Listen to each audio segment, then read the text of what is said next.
Praise the lord. మన ప్రభుని రక్షకుని కరుణ సంపన్నుడైన యేసుక్రీస్తు ప్రశస్త నామములో మీ అందరికీ మా హృదయాంతరాలలోంచి శుభములు వందనాలు తెలియజేస్తూ ఉన్నాం. యేసే జవాబు అనే కార్యక్రమం మీ అందరిని ప్రేమతో ఆహ్వానిస్తూ ఉన్నాం. ఈ రోజున యేసే జవాబు ఇవ్వబోతూ ఉన్నాడు.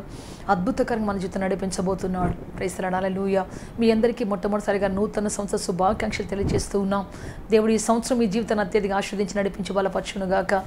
ఈ సంవత్సరంలో దేవుడు మీరు పోగొట్టుకున్న పెద్దాన్ని తిరిగి అనుగ్రహించి రెట్టింపు దీవెనతో నింపునుగాక. Praise the Lord. Hallelujah. Hallelujah. ఈ యొక్క sister Prasanna YouTube channel subscribe చేసుకోండి. అనేకులకు పరిచయం చేయండి. ఈ యొక్క వాక్యాలు అనేకులకు పంపించండి. మీ చేతి పని ప్రభు ఖచ్చితంగా ఆశీర్వదిస్తాడు. దేవుని కోసం మీరు చేసే చిన్న పని కూడా పెద్ద బహుమానం ఉంటుంది. దయచేసి విషయాన్ని గమనించండి. మీ స్టేటస్లో పెట్టండి. మీ బంధువులకి స్నేహితులకి వ్యక్తిగతంగా పంపించండి. ఒక్కరు మీ ఈ వాక్యాన్ని విని బాగుపడినా అది మీకు క్రెడిట్గా మారుతుంది. మీ బ్యాంక్ అకౌంట్లో దేవుడు అద్భుతమైనటువంటి పరలోకం నిధులతో నింపుతాడు. Praise the Lord. Hallelujah. So మనం ప్రార్థన చేసుకుంటాం. ఈ వాక్యం వినడానికి ముందు మనం ప్రార్థన చేసుకుని దేవుని వాక్యాన్ని శ్రద్ధగా వింటాం. లార్డ్ జీసస్, హల్లెలూయా, హల్లెలూయా, హల్లెలూయా. పరిశుద్ధుడా, పరిశుద్ధుడా, పరిశుద్ధుడా, మిమ్మల్ని ఆరాధిస్తాం, స్తుతిస్తున్నాం. మీకు మహిమ ఘనత ప్రభావములు ఆరోపిస్తున్నాం. పరలోకపు తండ్రి దిగి రమ్మని మీ కాళ్ళు పట్టుకుని బతిలాత్మ సాయించండి. పరిశుద్ధాత్మదేవ దిగి రండి నాయన. మీ కృపతో బలముతో శక్తితో జీవంతో నింపండి ప్రభు. మీ ఆత్మతో నింపి నడిపించి బలప సహాయించండి. రక్షకుడా రండి దేవ. పరిశుద్ధ తండ్రి దిగి రండి నాయన. మీ కృపగల దయగల ఆత్మనిచ్చి నడిపించి బలప సహాయించి మీ ప్రజల యొక్క హృదయాంతరంగం తెరచి ప్రభు తండ్రి మీ నిధుల నిక్షేపమును ప్రభు తండ్రి మీరు ఉంచమని అడుగుచున్నాము తండ్రి. మీ నిధులను తండ్రి వారి హృదయాల్లో నిలబెట్టమని అడుగుచున్నాము తండ్రి. మీరు కృప చూపి నడిపించి బలపస్తరేపరచమని సహాయం చేయమని మీరు అభిషేకించమని ఆదరించమని యేసుక్రీస్తు శక్తి కలిగిన నామములో అడిగి వేడుకొంచున్నాము తండ్రి. ఆమేన్, ఆమేన్. బైబిల్ నుంచి ఒక వాక్యం చదువుకుంటాం. యెషయా గ్రంథం 65వ అధ్యాయం 8వ వచనం చదువుకుంటాం. యెహోవా ఈలాగు సెలవిచ్చుచున్నాడు, ద్రాక్ష గెలలో క్రొత్త రసము కనబడినప్పుడు జనులు అది దీవెనకరమైనదని దాన్ని కొట్టివేయకుమని చెప్పుదురు కదా. నా సేవకులందరినీ నేను నశింపజేయకుండానట్లు వారిని బట్టి నేను అలాగే చేసేదను. Praise the Lord. హల్లెలూయా. ద్రాక్ష గెలలో క్రొత్త రసము కనబడినప్పుడు అది దీవెనకరమైందని దేవుడు కొట్టివేయడంట. ఒకవేళ దానిలో పాత రసమే కనబడితే, పాత పద్ధతులే కనబడితే దేవుడు కొట్టివేస్తాడు దాన్ని. అంతేకాదు జనులు కూడా అంటారంట, అయ్యా ఇది క్రొత్తదయ్యా, దీన్ని కొట్టేయొద్దని దేవుడు విజ్ఞాపన చేస్తాడు. Praise the Lord. Hallelujah, hallelujah. So ప్రియ దేవుని బిడ్డ, మనిషి జీవితంలో వచ్చిన క్రొత్త ద్రాక్షారసం అంటే క్రొత్త ఆలోచన, క్రొత్త మనస్సు, క్రొత్త తలంపు, క్రొత్త అడుగు, క్రొత్త డైరెక్షన్, ఇవన్నీ కూడా ఆశీర్వాదాన్ని తీసుకొస్తాయి. మనిషి జీవితంలో నెమ్మదిని తీసుకొస్తాయి. ముందు లేనటువంటి, కన్నులతో ముందెన్నడూ చూడనటువంటి ఆశీర్వాదాన్ని స్వతంత్రించుకునే గొప్ప మార్గాన్ని తెరుస్తాయి. Praise the Lord. హల్లెలూయా. ఈరోజు మీకు ఒక క్రొత్త వ్యక్తిని పరిచయం చేయాలని ఆశపడుతూ ఉన్నాను. ఆయన ఎవరు అంటే గిద్యోను. నూతన సంవత్సరంలో గిద్యోని గురించి మనం నేర్చుకోబోతూ ఉన్నాం. గిద్యోని ఎవరు అంటే ఎన్నిక లేనటువంటి ఒక గోత్రంలో పుట్టినటువంటి వాడు. మనష్య అనేటువంటి ఒక గోత్రంలో పుట్టాడు. ఆ గోత్రం ఎన్నిక లేనటువంటి ఒక గోత్రం. అతని పితరులు ఎన్నికైనటువంటి వాళ్ళు కాదు. అతని పితరులు ఎవరు కూడా రాజులు కానీ అధికారులు కానీ లేరు. గొప్ప గొప్ప శాస్త్రవేత్తలు కానీ, గొప్ప కార్యాలు చేసినటువంటి వారిని కానీ, శూరులు కానీ ఎవరూ లేరు. సామాన్యమైన ప్రజల మధ్యలో పుట్టాడు తను. సో ప్రియ దేవుని బిడ్డ, అందుకని ఇతడు ఎప్పుడు ఒకటి ఆలోచిస్తుంటాడు. ఏంటి అంటే, నేను ఎక్కడ పెద్దోడిని అవుతాను, నాకెవరు సహాయం చేస్తారు, నన్నెవరు పైకెత్తుతారు, నా జనము చూస్తే, మా తాతలు చూస్తే, మా ముత్తాతలు చూస్తే తక్కువ కులం వాళ్ళు అయిపోయా, మాకంటే గొప్ప గొప్ప వాళ్ళు ఉండే కదా. చాలాసార్లు మనం ఎలాగ అనుకుంటాం. గోత్రాలన్నింటిలో ప్రధానమైన గోత్రం ఏంటంటే యోధా గోత్రం. ఆ యూదా గోత్రంలో యేసుప్రభు పుట్టాడు కాబట్టి దానికి ఒక పెద్ద పేరుంది. మరి యూదా గోత్రంలో ఉన్న యేసుక్రీస్తుని ఆరాధించడానికి లేవి గోత్రాన్ని ఎన్నుకున్నాడు కాబట్టి ఈ రెండు గోత్రాలు కూడా చాలా ప్రాముఖ్యమైనవి. మరి మనష్య గోత్రం దగ్గరికి వచ్చేసరికి ఇది చాలా ఎన్నికలైనటువంటి గోత్రంగా, అర్ధగోత్రంగా ఉండిపోయింది. సో దేవుని బిడ్డ, చాలాసార్లు మనం ఏం చేస్తుంటే మన కులాల గురించి ఆలోచిస్తుంటాం. నాది తక్కువ కులం కాబట్టి నన్ను ఎవరు గౌరవిస్తారు, మన తక్కువ కులం కాబట్టి మనల్ని ఎవరు ప్రేమించి గొప్ప శిఖరం వేస్తారు, మనకెవరు ఉద్యోగాలు ఇస్తారు, అసలు మనెవరు పిలుస్తారు, మనెవరు చదువుకొని ఇస్తారు, చదివిన మనకెవరు ఉద్యోగాలు ఇస్తారు, ఈ విధంగా అసలు మన బ్యాక్గ్రౌండ్ ఏంటి, మనం ఏ స్థితిలో పుట్టాం, ఈ విధంగా ఆలోచిస్తారు. మన కులం ఏంటి, మన యొక్క జనం ఏంటి, మన వాళ్ళు ఏ ఉద్యోగాలు చేశారు, మన వాళ్ళు ఏ వ్యాపారాలు చేశారు, ఇటువంటి అన్ని తలకాయలు పెట్టుకొని ఎప్పుడు పైకి రాలేరు. పుట్టిన పిల్లలకు కూడా అదే చెప్తారు, మనం ఎక్కడెక్కడ వెళ్తారు అంత దూరం, మనకెక్కడ కుదురుతారు అంత దూరం, మనం ఎక్కడ ఉండాల్సిందే, మనం ఇక్కడ ఎట్లాంటి పనులు చేయాల్సిందే. సో వాళ్ళు కూడా ఏం చేస్తారంటే 5-6 చదువుతారు, ఏదో చిన్న పనికి వెళ్ళిపోతారు. ఏ ఫ్యాన్ షాప్లో పని చేయడానికి 10 రూపాయలు తెచ్చుకుంటూ బతుకుతారు. మరి మగపిల్లలంతా పెరుగుతారు, 10th దా బాగానే చదువుతారు, 10th రాగానే ఏ పనికో వెళ్ళిపోతుంటారు, ఏ ఆటో కొనుక్కుంటారు. ఇక రోజుకు ఒక 200, 300, 500 వస్తుంటే ఒక 1000 రూపాయలు వచ్చి అబ్బా మాకేంటండి అనుకుంటారు. సో గొప్ప మాట చూడడానికి ఎవరికి సాహసం చాలట్లేదు. దేవుడే వచ్చి చెప్పినా మాకు కుదరదులేండి, మా చేత ఎక్కడ వద్దండి. అధికారులు అంటే వాళ్ళు, పరిపాలన చేయాలంటే వీళ్ళు. యూదా గోత్రం అయితే, లేవి గోత్రం అయితే కదా, చాలా గోత్రాల పేర్లు చెప్తాం మనం. కొంతమంది ఆ కులం వాళ్ళు అయితే, ఈ కులం వాళ్ళు అయితే, వాళ్ళండి చదువుకునేది. డాక్టర్లు వాళ్ళే, ఇంజనీర్లు వాళ్ళే, పొలిటీషియన్స్ వాళ్ళే, అన్నీ వాళ్ళే. మనం ఎక్కడ ఉండమండి, మనల్ని అసలు ఎవరు పెట్టుకోరంటారు. దానివైపు అసలు కనీసం ప్రయత్నం చేయడం కూడా మానేరు. ఫ్లెక్సీలో ఫోటోలు వేసుకుంటూ ఉంటారు, అబ్బా నా ఫోటో పడింది దాంట్లో అంటారు. అంతే, ఒక పెద్ద నాయకుడి పక్కన ఫోటో దిగితే నాకు సాలికి అనుకుంటాం. దిగొద్దని కాదు, కానీ ఒక నాయకుడికి కావాలన్నటువంటి ఆలోచన మాత్రం రావట్లేదు. అది శోచనీయమైన విషయం. దేవుడు అందరికీ ఒకే బ్రెయిన్ ఇచ్చాడు, అందరికీ 2 కాళ్ళు 2 చేతులు ఇచ్చాడు, అందరికీ ఒకే శరీరం ఇచ్చాడు కదా. మరి అటువంటి వాళ్ళకు వచ్చినటువంటి థాట్స్ మనకి రావట్లేదు. వాళ్ళు చేయాలనుకున్న పోరాటం మనం చేయలేకపోతున్నాం. కారణం ఏంటంటే, ఒక ఆలోచన నిన్ను ఎప్పుడు కృంగదీస్తూ ఉంది. నువ్వు అర్హుడవు కాదు, అనర్హత నీ బ్రతుకులో ఉంది, నీ కులంలోనే ఉంది, నీ రక్తంలోనే ఉంది, నీ పెద్దల్లోనే ఉంది. ఈ విధమైనటువంటి మాటలు 24 గంటలు నీ చెవిలో మోగుతున్నప్పుడు, దాని గురించి నువ్వు ఆలోచిస్తూ అవును కదా అవును కదా అవును కదా అని ఓటేస్తున్నప్పుడు, నువ్వు ఎప్పుడు క్రిందవాడి కానీ క్రిందిదాని కానీ ఉండిపోతూ ఉన్నావు. సో గిడియోన్ సేమ్ అలాగే ఉన్నాడు. అయితే ఒక రోజున సూర్యోదయమున అతడు గానుగు చాటు నుండి మరి ధాన్యాన్ని దుల్లగొట్టుకుంటున్నప్పుడు దేవుని దూత ఆ వఫ్రా అనేటువంటి కళ్ళమ్మ దగ్గరికి వచ్చి పిలుస్తుంది, పరాక్రమం కలిగిన బలాఢ్యుడా అని. భలేవాడి పెద్ద జోకేసినట్టున్నారండి ఈ సంవత్సరం. మీరు పరాక్రమం ఏంటి, నాకు బలం ఏంటి, నాకు ఎక్కడిది బలం ఉంటే గానుగు చాటును ఎందుకుంటాను, కత్తి పట్టుకొని ముందే ఉండనా? సో ప్రియ దేవుని బిడ్డ, అతను నన్ను కాదేమో అన్నట్టుగా దేవుని దూత వచ్చి పిలిచినా కానీ అతను నన్ను కాదన్నట్టుగా ఉంటున్నాడు. దేవుడు అన్నాడు, ఇదిగో శత్రులందరినీ చంపడానికి నిన్ను ఒక మనిషిగా నిలబెట్టుకుంటాను, వాడుకుంటాను అంటే, నేను శత్రువులు జయిస్తాను, దేని సహాయం చేత జయిస్తాను, ఎవరు నాకు సహాయం చేస్తారు, ఎవరు నాతో ఉంటారు అని చెప్పేసి పలుకుతున్నాడు ఆయన. మీరు న్యాయాధిపతుల గ్రంథం 6వ అధ్యాయం గురించి 6వ అధ్యాయం చదివితే అక్కడ కనబడుతుంది. 6వ అధ్యాయం 11వ వచనంలో దేవుని దూత చెప్తాం, చూద్దాం. యెహోవా దూత వచ్చి అబీయజుడైన యోవాషును కలిగిన ఒఫ్రాలోని మస్తకి వృక్షం క్రింద కూర్చుండెను. యోవాషు కుమారుడైన గిద్యోను మిద్యానీయులకు మరుగయుండునట్లు గానుగు చాటున గోధుమల దుల్లగొట్టుకొని చుండగా, యెహోవా దూత అతనికి కనబడి, పరాక్రమం గల బలాఢ్యుడా, యెహోవా నీకు తోడై ఉన్నాడని అతనితో చెప్పగా, గిద్యోను చిత్తమున ఏలినవాడా, యెహోవా మాకు తోడై ఉండిన ఎడల ఇదంతయు మాకేలా సంభవించెను. చూడండి ఏమంటున్నాడు, నువ్వు మాకదంతా ఎందుకు వచ్చిందయ్యా, దేవుడే మాకు తోడై ఉంటే అంటున్నాడు. తర్వాత 14వ వచనం దగ్గరికి వస్తే, అంతటి యెహోవా అతని తట్టు తిరిగి, మలము తెచ్చుకొని వెళ్ళి మిద్యానీయులను చేతిలో నుండి ఇశ్రాయేలును రక్షింపుము, నిన్ను పంపినవాడు నేనే అని చెప్పగా, అతడు చిత్తమున ఏలినవాడా, దేని సహాయం చేత నిన్ను ఇశ్రాయేలులను రక్షింపగలను, నా కుటుంబ మనుష్య గోత్రాలు ఎన్నికలేనిదే, నా పితరుల కుటుంబంలో నేను కనిష్ఠుడనై ఉన్నానని ఆయనతో చెప్పాను. సో ఇన్ని చెప్పినా సరే, నేనా, ఎవరయ్యా నాకు సహాయం చేసేది, నాతో పాటు ఎవరు వస్తారయ్యా, నా కుటుంబం చాలా కనిష్టమైన కుటుంబం అయ్యా, చేయలేనయ్యా నేను అని చెప్పేసి దేవుడు వచ్చి చెప్పినా, యెహోవా వచ్చి చెప్పినా కానీ అదే మాట మాట్లాడతాడు. మనం కూడా ఏమంటాం తెలుసా, నేను దేవుడు చెప్పినా నమ్మనండి, నేను గొప్ప అవుతానంటే, దేవుడు చెప్పినా నమ్మనండి, ఇంతే నా జీవితం అని చెప్పి చాలాసార్లు మనము మన పరిధులను ఏం చేసుకుంటామంటే, మన పరిధి గీసుకుని దాంట్లో నివసిస్తాం. దేవుడు గొప్పని చేస్తాడు, ఎన్నిక లేని జనాన్ని ఆయన శిఖరమే కూర్చోబెడతాడంటే, మేమా అవన్నీ జరిగే పనులు కావాలండి. మాటలు బాగుంటాయి కానివ్వండి, వినటానికి బాగుంటాయి కానీ పనులు జరగవు. చాలామంది ఖండిస్తారు ఈ మాటలు.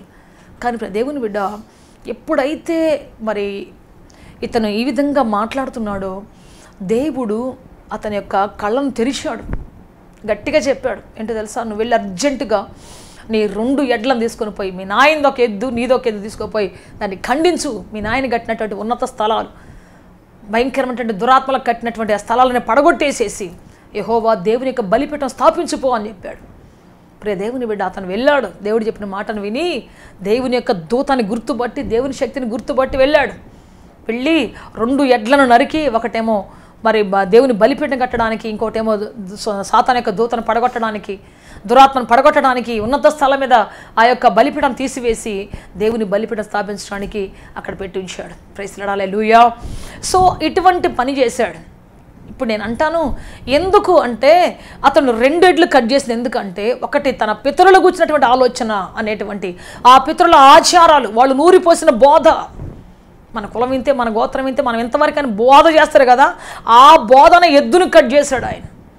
రెండవది తనకు మరి అవన్నీ విని విని విని తనకు సృష్టించబడిన ప్రపంచం, తనలో ఏర్పాటైనటువంటి ఆ ప్రపంచాన్ని ఖండించడానికి ఇంకొక ఎద్దుని ఖండించాడు. ఈ 2 ఎడ్లు అతని బ్రతుకుని లోయల్లో నడిపిస్తున్నాయి. ఈ 2 ఎడ్లు అతన్ని నిరాశలో నడిపిస్తున్నాయి. అతని బ్రతుకు జట్కాని భయంకరమైనటువంటి నిరాశ నిస్పృహలో బతికిస్తూ ఉన్నాయి. మనకి పెద్దలు చెప్పిన మాటలు మనకి ఇంకా నాటుకొని మనం ఇంకా కృంగిపోయే ఉంటాం. పైకి లేపం, ఏదైనా చెప్పగా నేనా, అమ్మో నాకా, అమ్మో నేనా కదా, ఈ విధంగా మాట్లాడుతుంటాం. ఇప్పుడు మన దేశంలో ఎవరైనా ఆడపిల్ల బయటికి పోవాలంటే అమ్మో ఇప్పుడు ఈ టైంలోనే అంటారు. అదే ఇజ్రాయెల్ దేశంలో అయితే ఎనీ టైం, వాళ్ళకి ఎప్పుడు పని ఉన్నా సరే వాళ్ళు వెళ్ళిపోతుంటారు. ఎందుకు అంటే వాళ్ళకి ఎప్పుడు నువ్వు ఆడపిల్లవి, నువ్వు దాక్కొని ఉండాలి, నువ్వు అటు వెళ్ళకూడదు, నువ్వు ఎటు వెళ్ళకూడదు, నువ్వు వాళ్ళతో మాట్లాడకూడదు, వీళ్ళతో అట్లాంటి ఆంక్షలే లేవు. వాళ్ళని చిన్నప్పటి నుంచే సైనికులుగా పెంచుతారు. వాళ్ళు కష్టాల్లో, శ్రమల్లో, లోయల్లో వెళ్ళటానికి కావాల్సినటువంటి ధైర్యాన్ని నూరి పోసి దేవుడు నీకు శక్తి ఇచ్చాడు, నువ్వు ఒక బాణానివి, దేవుని చేతులు నువ్వు ఒక ఆయుధానివి, దేవుని చేతులు నువ్వు ఒక సైనికురాలివి, లే అని లేపుతారు అక్కడ. అందువల్ల వాళ్ళకి చీకటని కానీ వెలుగని కానీ ఏం తేడా ఉండదు. యుద్ధానికి పోయినప్పుడు ఎన్నో చీకట్లు దాటాలో, యుద్ధానికి పోయినప్పుడు శత్రువుల స్థావరాల్లోకి పోవాల్సి వచ్చినప్పుడు ఎంత పాక్కుంటూ వెళ్ళిపోవాలో కదా. వాళ్ళంతా పురుషులు ఉంటారు, వీళ్ళంతా స్త్రీలు. వెళ్ళాలంటే ఏం చేస్తాను, భయం ఉంటుందా? నెవ్వర్, భయమే లేదు. ఎంతమంది అని ఉండేవ్వండి, శత్రువు యొక్క టార్గెట్ని మిస్ చేయకుండా కొట్టి రావటం వాళ్ళ పని. సో చిన్నప్పటి నుంచి మరి వాళ్ళని అలా పెంచారు కాబట్టి వాళ్ళు యుద్ధ శూరులయ్యి దేశాన్ని కాపాడుకోగలుగుతున్నారు.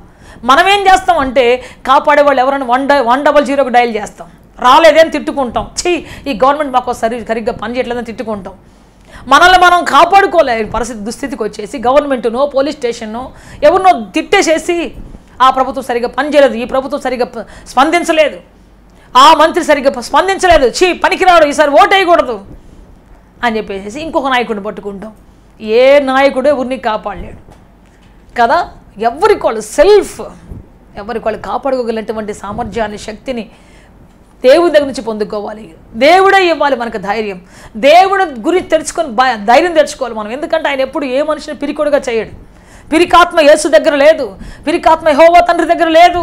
ఆయన ధైర్యంగా దత్తపుత్రాత్మనిచ్చి ఉన్నాడు. ప్రతి ఒక్కరికి ధైర్యంగా దత్తపుత్రాత్మనిచ్చి ఆయన ఆత్మతో మనం బ్రతికిస్తూ ఉన్నాడు. Praise the Lord, hallelujah, hallelujah. So ఇప్పుడు పిరికి పడినటువంటి గిద్యోనికి నూరిపోసాడు దేవుడు. లే, ఒక్క మనిషిని చంపినట్టుగా నువ్వు మిద్యానులందరూ చంపబోతున్నావు. 6 సంవత్సరాల నుంచి మిమ్మల్ని నాశనం చేస్తూ, 6 సంవత్సరాలు మీ పంటలను నాశనం చేస్తూ, మిమ్మల్ని నువ్వు దోచుకొని చివరి వరకు మిమ్మల్ని దోచుకున్నటువంటి ఆ శత్రువులు ఒక్కని చంపినట్టు చంపుతున్నావు, లే అని చెప్పేసి దేవుడు లేపాడు. అతను నిజంగానే లేచాడు, దేవుని మాట విన్నాడు. క్రొత్త ఆలోచన వచ్చింది అతనికి. ఇంకప్పుడు క్రొత్త తలంపు వచ్చేసింది. అవును నేను చేయగలను. ఇమ్మీడియట్గా ప్రియ దేవుని బిడ్డ తనకున్నటువంటి ఆ యొక్క మూర్ఖత్వాన్ని, తన పితరుల యొక్క మూర్ఖమైనటువంటి బోధని ఖండించి, రెండింటినీ ఖండించి అప్పుడు బయలుదేరాడు. Praise the Lord, hallelujah. ఈరోజు నీకు ఉన్నటువంటి ఆ పిరికితనం అనేటువంటి ఆ ఎద్దును ఖండించాలి. నీలో ఉన్నటువంటి నిరాశ, నిస్పృహ, నిన్ను నువ్వు అండర్ ఎస్టిమేషన్ వేసుకోవడం, నిన్ను నువ్వే నా వల్ల కాదని చెప్పేటువంటి ఒక అధైర్యం, ఆ ఎడ్లను నువ్వు ఖండించినప్పుడు, ఆ మృగాలను ఖండించినప్పుడు ప్రియ దేవుని బిడ్డ నిజంగా దేవుని చిత్తాన్ని క్లియర్గా చూడగలుగుతావు. దేవుడు చెప్పినట్టుగా చేయగలుగుతావు. Praise the Lord, hallelujah, hallelujah. Yes ప్రియ దేవుని బిడ్డ. సో గిద్యోను ఆ తర్వాత చూస్తే గిద్యోను గొప్పవాడై, యోధుడై, ఆ దేశానికి న్యాయాధిపతి అయి, అంతేకాదు ఆ దేశం ఉన్నటువంటి శత్రువులను, అంత పెద్ద సైన్యాన్ని కేవలం 300 మందితో జయించి, ఆ యొక్క పెద్ద సైన్యాన్ని జయించి ప్రియ దేవుని బిడ్డ దేశంలో నెమ్మదిని కలిగించాడు, సమాధానాన్ని కలిగించాడు. అతను 40 సంవత్సరాలు బతికితే 40 సంవత్సరాల్లో ఒక్క యుద్ధం జరగలేదు. ఒక్క శత్రువు కూడా ధైర్యం చేసి ముందుకు వచ్చి యుద్ధం చేయలేదు. ఎందుకు అంటే అంతకుముందు లేనటువంటి బలం ఎక్కడి నుంచి వచ్చింది ఇప్పుడు ఇతనికి? అంతమంది ఎవరు రాజులు లేరే, అధికారులు లేరే అన్నాడు. కానీ ఈ రోజున ఎలా వచ్చింది అతనికి? పీఠం మీద కూర్చున్న అధికారం ఎవరిచ్చారు? పీఠం మీద కూర్చున్నటువంటి హక్కు ఎలా సంపాదించగలిగాడు?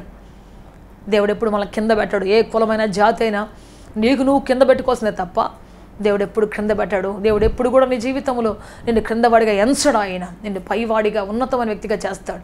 నిన్ను గొప్ప తలంపులతో పుట్టించాడు ఆయన. నీ పట్ల దేవునికి గొప్ప ఉద్దేశం ఉంది, నీ పట్ల గొప్ప ప్రణాళిక ఉంది. నిన్ను గొప్ప చేయాలని, నిన్ను ఆశీర్వదించాలని, నిన్ను గొప్ప మొదలు పెట్టాలని దేవుడు ఎంతగానో ఆశిస్తూ ఉన్నాడు. Praise Lord, hallelujah. అందుకే చెప్తున్నా ప్రియ దేవుని బిడ్డ, నువ్వు ఎప్పుడు తక్కువగా మాట్లాడొద్దు, ఇతరులను కూడా తక్కువగా మాట్లాడొద్దు. ఒక్కొక్కరి పట్ల ఒక్కొక్కరి ప్రణాళిక ఉంది దేవునికి. అయితే నువ్వు గుర్తుపట్టాలి, నీ ఆలోచన మారాలి. నేను అటుదాకా నువ్వేం ఆలోచించావో, నాకు ఫస్ట్ ర్యాంక్ రాదు, నాకెందుకు వస్తుంది, నాకంటే వాడు పైన ఉన్నాడు కదా, నాకంటే వాడు గొప్పగా చదివాడు ఉన్నాడు కదా, నాకెక్కడి నుంచి వస్తుంది. ఈ విధంగా ఎవరినో చూసి భయపడటం, ఎవరినో చూసి నేను తక్కువ అంచనా వేసుకోవటం. వాడు మా క్లాసులో ఉన్నంతసేపు నేను ఫస్ట్ ర్యాంక్ రానండి, వాడు చాలా ఇంటెలిజెంట్, చాలాసార్లు ఈ విధంగా మాట్లాడతాం మనం. కానీ దేవుడు ఏం చేస్తాడు, ఆయన మీద ఆధారపడినప్పుడు అంటే అందరిని మించిన శక్తిని దేవుడిస్తాడు, మించిన బలాన్ని దేవుడిస్తాడు, మించిన ఘనతను దేవుడిస్తాడు, మించిన జ్ఞానం దేవుడిస్తాడు. నువ్వు అడిగితే దేవుడు దాటిపోడండి. ప్రైజ్ లార్డ్, హల్లెలూయా. దాటిపోని సహాయకుడు ఆయన, దాటిపోని గొప్ప దేవుడు ఆయన, శక్తిమంతుడు ఆయన, బలవంతుడు ఆయన. Praise Lord, hallelujah. సో అడగటం నేర్చుకోవాలి. ప్రభువా నాకు శక్తిని దయచే, నాకు బలమును దయచే, కృపను దయచే ప్రభువా. నేను ఎన్నికలేనటువంటి వాడిని కాకూడదు ప్రభువా. నీ దృష్టి ఎన్నిక చేయబడిన వ్యక్తిగా మారాలి. నీ పిలుపును గుర్తుపట్టాలి, నీ శక్తిని గుర్తుపట్టాలి, నీ బలమును గుర్తుపట్టాలి నేను ప్రభువా. ప్రైజ్ లార్డ్, హల్లెలూయా, హల్లెలూయా. నువ్వు ఎవరి చేతులు ఉంటే బలంగా ఉంటావు. ఒక యోధుడి చేతులు నువ్వు ఉన్నప్పుడు చూడు, ఒక గన్ పిచ్చోడి చేతిలో ఉంటే ఏం చేస్తుంది తెలుసా? పిచ్చోడు విచక్షణ రహితంగా కాల్చి ప్రజలను చంపేసి విధ్వంసాన్ని సృష్టిస్తాడు. అదే గన్ ఒక సైనికుడి చేతిలో ఉంటే దేశ సరిహద్దును కాపాడుతాడు. ప్రైజ్ లార్డ్, హల్లెలూయా, హల్లెలూయా. మనం ఎవరి చేతిలో ఉన్నాం? భయం చేతిలో ఉన్నావా? లేకపోతే నిరాశ చేతిలో ఉన్నావా? నిస్పృహ చేతిలో ఉన్నావా? బలహీన చేతిలో ఉన్నావా? ఏ చేతిలో నీవు ఉన్నావు? నువ్వు ఎక్కడ ఉంటావో నువ్వు దాన్ని బట్టే ఉంటావు. వర్షపు చినుకంట ఎప్పుడు ఏడుస్తుంటుందంట, అయ్యా అయ్యా అయ్యా నన్ను మురికిలో పండియొద్దు అయ్యా, మురికిలో పడితే నేను మురికైపోతానేమో, ఉప్పు సముద్రంలో పడిపోతే ఉప్పు అయిపోతానేమో, అయ్యా నన్ను తీసుకుపోయి ఒక బీడుబారిని భూమి మీద వేయ్యా, ఫలభరితంగా మారుస్తానయ్యా, నన్ను ఒక సెలయేరులో వేయ్యా, పరిశుద్ధమైన నదిలో వేయ్యా, అంతేకాదు ఒక ఆల్చిప్పలో వేయ్యా, నేను ముత్యంగా మారుతాను. ప్రైజ్ లార్డ్, హల్లెలూయా. ఆ వర్షపు చినుకంట ప్రార్థన చేసుకుంటూ ఉంటుందంట, నన్ను గొప్ప స్థలం తీసుకుపోయి గొప్పల చేతుల్లో పెట్టాయ్యా. ప్రియ దేవుని బట్టి అందుకే నువ్వు గొప్పల దగ్గర ఉండాలి, గొప్పల చేతుల్లో ఉండాలి, గొప్ప ఆలోచనలు కలిగి ఉండాలి, గొప్ప మనస్సాక్షి కలిగి ఉండాలి, గొప్ప మనస్సుతో నువ్వు ముందుకెళ్ళాలి. అప్పుడు నువ్వు దీవించబడతావు, ఆశీర్వదించబడతావు. నిన్ను దేవుడు గొప్ప చేస్తాడు, గొప్పగా నేను అలంకరిస్తాడు ఆయన, నిన్ను అభిషేకిస్తాడు, ఆశీర్వదిస్తాడు, నిన్ను గొప్ప సమాధానంతో నిన్ను నిలుపుకుంటాడు ఆయన. ప్రైజ్ లార్డ్, హల్లెలూయా, హల్లెలూయా. అందుకే చెప్తున్నా ప్రియ దేవుని బిడ్డ, ఈ రోజున నీవు గిద్యోను ఒకవేళ ఆలోచిస్తున్నావే, నా బ్రతికింతే, నా జీవితం ఇంతే, నాకు ఒక్కరోజు మంచి ర్యాంకు రాదు, మంచి ఉద్యోగం రాదు, 10 సంవత్సరాల నుంచి ఎగ్జామ్ రాస్తున్నాను, లేదు నాకు రాదు, నాకు నమ్మకం లేదు వస్తుందని, ఈసారి ఇంకా కాంపిటీషన్ పెరిగిపోబోతుంది, వచ్చేడు ఇంకా కాంపిటీషన్ పెరిగిపోబోతుంది, పై వచ్చేడు ఇంకా కొత్త వచ్చేస్తున్నారు, గొప్ప ఇంటెలిజెన్స్ వచ్చేస్తున్నారు, కాబట్టి వాళ్ళ ముందు ఆ కాంపిటీషన్ నేను తట్టుకోలేను, కాబట్టి నాకు జాబ్ రాదు. అనేకసార్లు మనం ఫుల్ స్టాప్ పెట్టేస్తున్నాం, మన ఆశలకి ఫుల్ స్టాప్ పెట్టేస్తాం, మన తలంపులకి చాలాసార్లు. అందువల్ల జీవితంలో అన్నీ పోగొట్టుకొని విసిగి వేసారిపోయి ఉన్నాం. దేవుని బిడ్డ ఈ రోజున దేవుడు చెప్తున్నాడు, ఇదిగో నీ యొక్క పిరికితనం అనేటువంటి ఎద్దు నరికేయ్, నీ జీవితంలో ఉన్నటువంటి పితరుల బోధ, లేకపోతే నీ చుట్టుపక్కల ఉన్నటువంటి మాటల బోధ వల్ల వచ్చినటువంటి కృంగుబాటు, నీ మొహం నువ్వేం చేస్తావు, నీ చేత ఏమవుద్ది అనేటువంటి మాటలు కొన్ని మాట్లాడుంటారు కదా, అవి మైండ్లో ఫిక్స్ అయిపోతాయి మనకి. నిజమే నిజమే నిజమే అని చెప్పేసి వాటిని పట్టుకుని ఊగులాడుకుంటూ నిజమే కదా అనుకుంటున్నాం. నో, దేవుడు నీకు రెక్కలు ఇచ్చాడు, ఆకాశం అంత ఎత్తులు ఎదగటానికి కావాల్సినటువంటి సిద్ధపాటు, ఆ లోపల ఉన్నటువంటి మెటీరియల్ పెట్టాడు దేవుడు. ఖచ్చితంగా ఆశపడటం నీ వంతు, దాన్ని గొప్ప చేయటం దేవుని వంతు. నువ్వు అడిగిన ప్రతిదీ కూడా ప్రభు చేయడం దేవుడు ఇష్టపడుతూ ఉన్నాడు. నేను గొప్ప మొదలు పెట్టబోతున్నాడు ఆయన. ప్రైజ్ లార్డ్, హల్లెలూయా. బైబిల్ హెచ్చించబడిన చాలామంది, దాదాపుగా 90% పీపుల్ ఎవరయ్యా అంటే పెంటకొప్పల నుంచి పైకి వచ్చినటువంటి వాళ్ళు. దావీదు గొర్రెల దొడ్లోంచి బయటకు వచ్చాడు, సౌలు గాడిద దొడ్లోంచి బయటకు వచ్చాడు, యోసేపు పొలములో మరి పశువులు కాసుకుంటూ బయటకు వచ్చాడు, పనులు కట్టుకుంటూ బయటకు వచ్చాడు, అబ్రహాం ఎక్కడో పడి ఉండి ఎన్నిక లేని వాడిగా ఉండి అబ్రహాం బయటకు వచ్చాడు కదా. సో ఒక్కొక్కరు అనేకుల జీవితాలు చూస్తే, పేతురు చేపలు పట్టుకుంటూ జాలరిగా ఉండి బయటకు వచ్చాడు. ఒక్కొక్కరి జీవితాలు చూస్తే అందరూ కూడా ఎన్నిక లేనటువంటి వారు, విద్య లేని పామరులు, లోకానుసారమైన ఘనత లేనటువంటి వారు, లోకానుసారమైన ఆధిక్యత లేనటువంటి వారు, ఏ రాజ్య కుటుంబం నుంచి వచ్చిన వాళ్ళు కాదు. ఎస్తేరు ఒక బానిస, ఏ ఆధిక్యత లేదు. మరి మొర్దెకై ఒక గేట్ కీపర్, ఏ పెద్ద ఉద్యోగం కాదు అది. కానీ వాళ్ళందరూ ఏమయ్యారు ఒక రోజునంటే దేవుని శక్తిని నమ్మారు, దేవుని బలాన్ని నమ్మారు, దేవుని కృపను నమ్మారు. అందువల్ల వారు ఏమయ్యారు అంటే వాళ్ళ ఆలోచనలు మార్చుకొని దేవుని శక్తిని చూడడం మొదలుపెట్టారు. కొత్త డైరెక్షన్లో, క్రొత్త థాట్స్ తోటి, నూతనమైన ఆలోచనలు చూడటం మొదలుపెట్టారు. ప్రపంచాన్ని మన కళ్ళతో కాదు, దేవుని కళ్ళతో మనం చూసినప్పుడు, మన కళ్ళను దేవుని ఎత్తినప్పుడు ఆ కళ్ళు అక్కడ ఉన్నటువంటి ప్రపంచాన్ని చూస్తాయి. Praise the Lord, hallelujah. అందుకే దేవుని బిడ్డ, మనం ప్రతిరోజు కళ్ళు మూసుకొని మన ఆత్మీయతలు దేవుని తట్టు, ఆకాశం తట్టు పైకెత్తి ప్రార్థన చేయాలి. ప్రభువా, నీవు గొప్ప చేసే దేవుడవు, గొప్ప చేయ మొదలు పెట్టే దేవుడవు. దీనులను పెంట కుప్పలో కూర్చున్నటువంటి వారి కోసము రాజుల పక్కన సింహాసనం సిద్ధపరిచే దేవుడవు, రాజకుమారుల పక్కన కూర్చుండబెట్టే దేవుడవు నీవయ్యా. అయ్యా, నీ తట్టు చూస్తున్నాం. నా పట్ల నీ చిత్తం ఏంటి, నా పట్ల నీ ప్రణాళిక ఏంటయ్యా, నా పట్ల నీ ఉద్దేశం ఏంటయ్యా, తెలియచేయండి ప్రభు అని చెప్పేసి అడిగినప్పుడు దేవుడే తెలియచేస్తాడు. వాటిని దేవుడే నిన్ను ఎక్కిస్తాడు.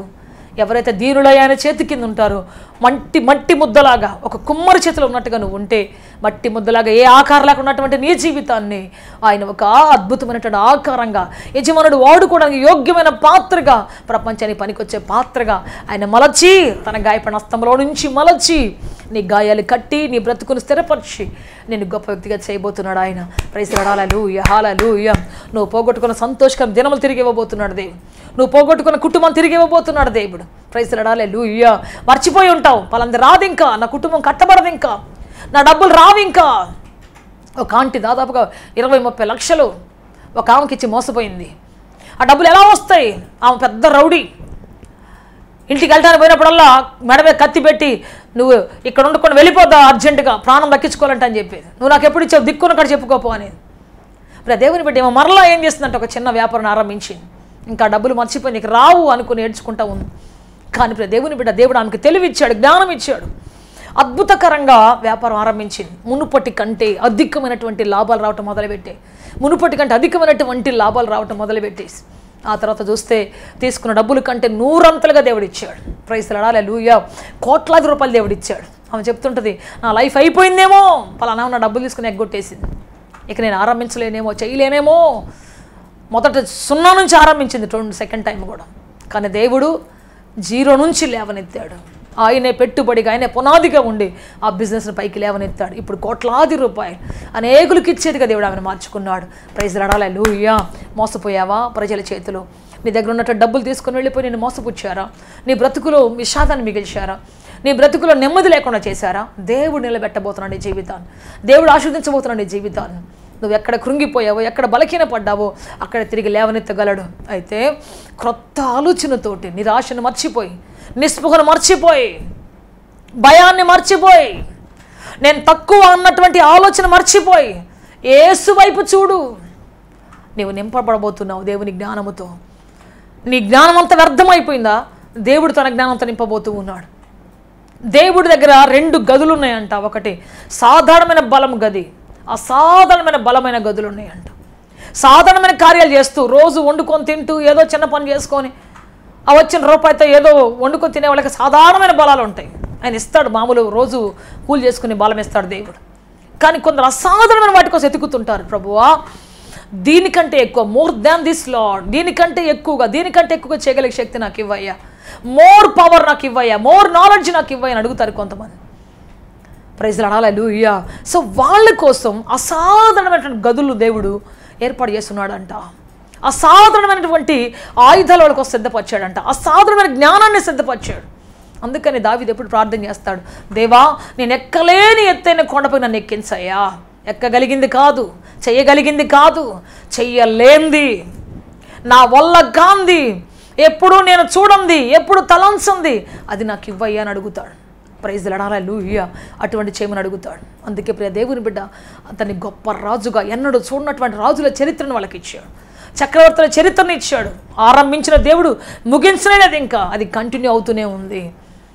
దావీదు యొక్క సింహాసనం యుగ యుగములు నిలుపుతానని దేవుడు వాగ్దానం ఇచ్చాడు. Praise the Lord, hallelujah.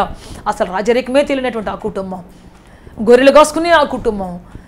So ఈ రోజున ఏమైంది అంటే, యుగ యుగాలు రాజుగా దేవుడు నిలబెట్టుకున్నాడు.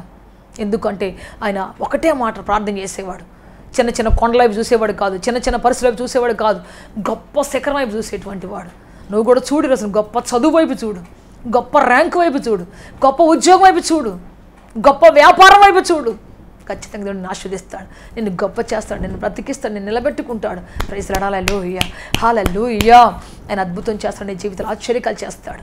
Praise Lord. హల్లెలూయా. అందుకే చెప్తున్నా ప్రియ దేవుని బిడ్డ, దేవుడిని నడిపించబోతున్నాడు, దేవుడిని ఆదరించబోతున్నాడు. నీవు కొత్త ఆలోచనతో వెళ్ళు, పాత ఆలోచనలు కత్తిరించేయి, పాత ఆలోచనలు చంపేయి, పాత ఉద్దేశాలు చంపేయి, పాత నిరాశ నిస్పృహ దులిపేయి, షేక్ ఆఫ్ చేయి, వాటిని ధరించుకొని వెళ్ళు.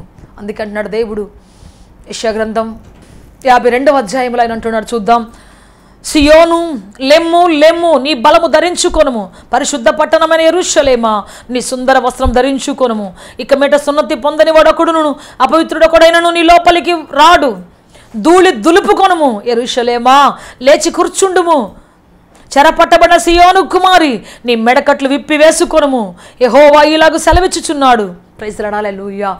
ఏమన్నాడు? దుమ్ము దులిపాయి, నీ నిరాశను దులిపాయి, నిస్పృహను దులిపాయి, నిన్ను నువ్వు తక్కువ వేసుకునే దులిపాయి. దేవుని బలాన్ని ధరించుకో, దేవునికి తోడున్నాడని తెలుసుకో.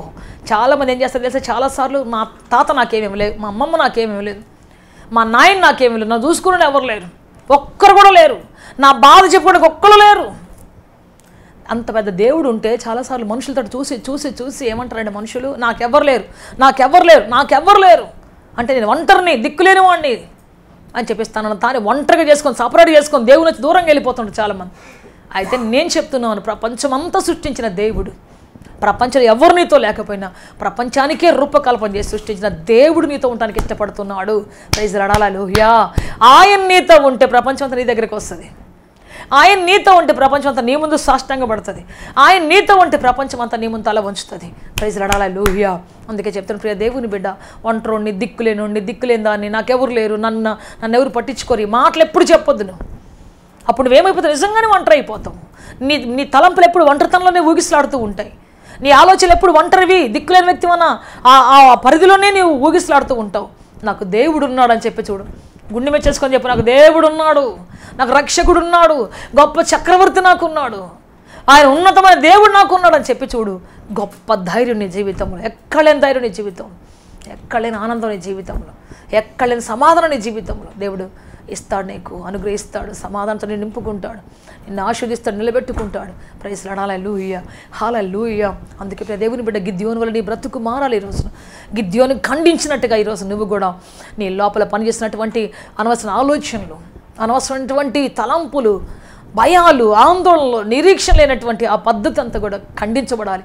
అవంతా నశించిపోవాలి. దేవుడు నడిపిస్తాడు, నిన్ను గొప్ప చేస్తాడు, ఆదరిస్తాడు, సహాయం చేస్తాడు. Praise Lord. హల్లెలూయా. అద్భుతంగా నడిపిస్తాడు. ప్రార్థన చేసుకుంటాం అందరూ తలలు వంచి. Lord Jesus, hallelujah. గొప్ప దేవుడా, శక్తిమంతుడా, బలవంతుడా, ఆశ్చర్యకరుడా, మిమ్మల్ని ఆరాధిస్తాం, స్తుతిస్తున్నాం. మీకు మహిమ, ఘనత, ప్రభావాలు ఆరోపిస్తున్నాం. పరలోకపు తండ్రి దగ్గర రమ్మని కాళ్ళు పట్టుకుని బతిమలాడుతున్నాం. నిరాశలో, నిస్పృహలో కూరుకొని పని ఈ ప్రజలు నూతన సంవత్సరం లేచెదరు గాక తండ్రి. రెక్కలు విప్పుకొని ఎగిరిన పక్షి రాజు వలె తను ఆయన వారు మేఘాలను ఢీకొంటూ వెళ్ళెదరుగాక తండ్రి. సుడిగాలిని, పెనుగాలిని తప్పించుకొని వెళ్ళెదరుగాక ప్రభువా.